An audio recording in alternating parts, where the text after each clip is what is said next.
Iran বিশ্ব রাজনীতির এক গোপন খেলোয়াড়, যাকে কেউ ঠিকমতো বোঝে না। আর এবার যেন নতুন করে দুনিয়াকে চমকে দিতে উঠে পড়ে লেগেছে তারা।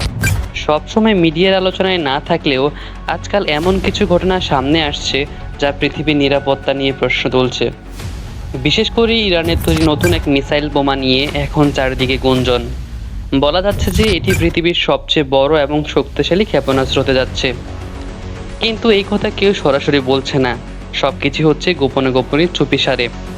এমনকি যেসব দেশ পৃথিবীর নিরাপত্তা রক্ষায় সর্বদা নজর রাখে, তারাও যেন এই ব্যাপারে চুপচাপ। এই বোমার নাম কি, কত দূর পর্যন্ত এটি যেতে পারে এবং কত বড় ধ্বংসযজ্ঞ চালাতে পারে, এসবের পুরো তথ্য এখনো প্রকাশ পায়নি।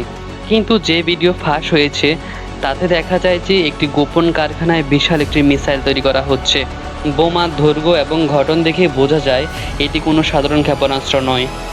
এর ওজন এবং ইঞ্জিনের ক্ষমতা এবং জ্বালানির ধরন সবকিছুই এমনভাবে তৈরি করা যে এটি একবার আকাশে উড়লে কয়েক হাজার কিলোমিটার দূরের যে কোনো দেশে আঘাত হানতে পারবে।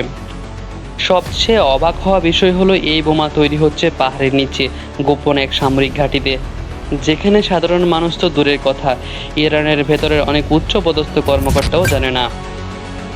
আর ইরানের এই পরিকল্পনার পিছনে আরেকটি রহস্যময় বিষয় হচ্ছে চীনের ভূমিকা। গোপন কিছু রিপোর্টে জানা যাচ্ছে যে চীন এই পুরো প্রজেক্টের প্রযুক্তিগত সহায়তা দিচ্ছে। ধারণা করা হচ্ছে যে চীন থেকে ইরানে গিয়েছে এমন কিছু যন্ত্রপাতি যা কোনো সাধারণ প্রযুক্তির জন্য ব্যবহৃত হয় না। বিশেষ ধরনের electric control system, radar advance প্রযুক্তি, এমনকি হাই পাওয়ার ফুয়েল, এসব কিছুই এসেছে চীন থেকে। কিন্তু কিছু আন্তর্জাতিক গোয়েন্দা সংস্থা এবং ফাঁস হওয়া তথ্যের ভিত্তিতে জানা যায় যে এটি ৮০ থেকে ১০০ মেগাটন পর্যন্ত শক্তি উৎপন্ন করতে পারবে। যদি তুলনা করে বলি তাহলে ১৯৫৪ সালে আমেরিকা যখন হিরোশিমায় পারমাণবিক বোমা ফেলেছিল সেটি ছিল ১৫ কিলোটন, আর এই বোমা ছিল ১০০ মেগাটন। মানে সেটা হবে হিরোশিমার তুলনায় প্রায় ৭,০০০ গুণ বেশি। এটার শক্তি কখনো কল্পনা করা সম্ভব নয়। এখন প্রশ্ন হচ্ছে যে ইরান এটা কেন বানিয়েছে? এই ধরনের প্রযুক্তি পৃথিবীতে হাতে গোনা কয়েকটি দেশের কাছেই রয়েছে। আর যদি ইরান সত্যি এটি সফলভাবে তৈরি করে ফেলে, তারা উঠে যাবে পৃথিবীর টপ মিলিটারি পাওয়ারের তালিকায়। কিন্তু ইরান এমন এক সময় মিসাইল তৈরি করছে যখন মধ্যপ্রাচ্যে চরম উত্তেজনা, ইসরায়েলের সঙ্গে দ্বন্দ্ব আমেরিকার, নিষেধাজ্ঞা সৌদি আরবের সাথে, সম্পর্কে টানাপোড়েন চলছে। ইরান আগেও অনেকবার বলেছে তারা যুদ্ধ চায় না, কিন্তু বাস্তবে প্রতিনিয়ত নিজেদের সামরিক শক্তিকে তারা বাড়িয়ে যাচ্ছে। একের পর এক নতুন ক্ষেপণাস্ত্র পরীক্ষার খবর এসেছে গত কয়েক মাস ধরেই। এই মুহূর্তে ইরান কিছুই স্বীকার করছে না। তারা বলছে সব কিছুই তাদের আত্মরক্ষার জন্য। কিন্তু প্রশ্ন হচ্ছে আত্মরক্ষার জন্য এত গোপনীয়তা কেন? কেন পাহাড়ের নিচে তৈরি হচ্ছে মিসাইল?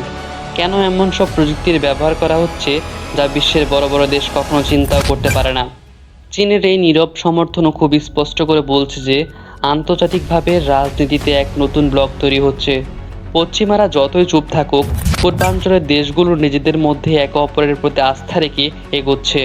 চীনের মতো শক্তিশালী রাষ্ট্র যদি ইরানকে এমন প্রযুক্তিগত সহায়তা দেয়, তাহলে সেটা শুধু সাহায্য নয়, বরং এক ধরনের রাজনৈতিক বার্তাও। ইরান এখনও এই বোমা বা মিসাইলের কথা প্রকাশ্যে স্বীকার করেনি। হয়তো আরও ভিডিও ফাঁস হবে, হয়তো কেউ মুখ খুলবে, হয়তো হঠাৎ করে আমরা সবাই জানতে পারবো। এইরকম আরও সুন্দর সুন্দর ভিডিও পেতে আমাদের চ্যানেলটিকে সাবস্ক্রাইব করে পাশে থাকবেন। ধন্যবাদ।